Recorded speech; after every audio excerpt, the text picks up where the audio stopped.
Greetings, Ben Bird here with another edition of SaaS Metrics School. So this week I hosted Quota Path and the experts there on sales compensation planning. And man, that was a great one.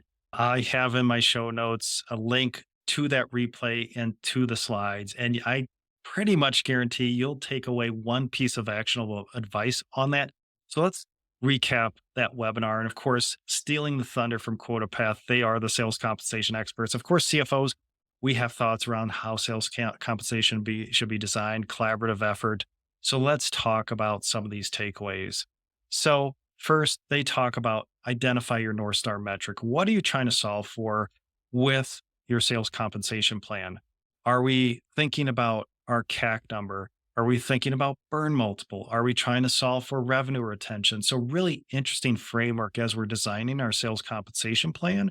What's that North Star metric that we're trying to improve, to incent, to reach our corporate goals? So thinking about that North Star metric, again, it could be CAC, it could be improving our burn multiple, it could be improving revenue retention. And then they talked about three common comp plans to drive to that metric. So again, retention of focus. Maybe we offer multi-year accelerators if we're in that position where we can offer multi-year contracts. Or maybe we're really focused on new business growth because we know new logo counts, new business growth is a sexy metric and of course a required metric. But maybe we have accelerators as far as new business growth and bonuses for hitting your quotas. And then maybe we're trying to expand in our market. So expand into an adjacent market or a new area. And maybe we have some compensation or different plans there to get into these other areas. So really interesting.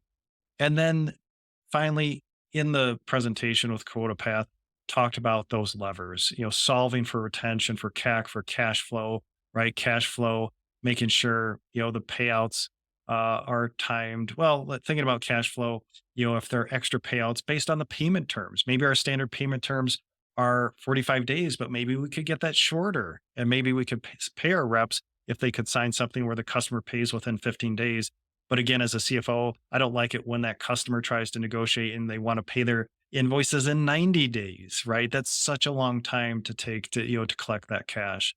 So talked about those levers to pull as far as solving for retention, encouraging multi-year deals, or if we're trying to solve for CAC and TAM expansion, or trying to solve for cash flow issues, or even just improving our working capital and our cash flow. So again, a couple of things to think about when you're designing your sales compensation planning, and it's great timing as we think about 2024 planning or that next fiscal year planning. What's that metric we're trying to drive for? What are we trying to incent our team? And hopefully that aligns with our corporate objectives and those levers that you can pull as far as improving retention, if that's your metric, or trying to get new business growth or trying to expand into different markets and how we can design our plan to incent our sales team that aligns to our overall corporate objectives. So really interesting presentation from Quota Path. Of course, they're getting a lot of reps looking at a lot of different sales compensation plans with different companies.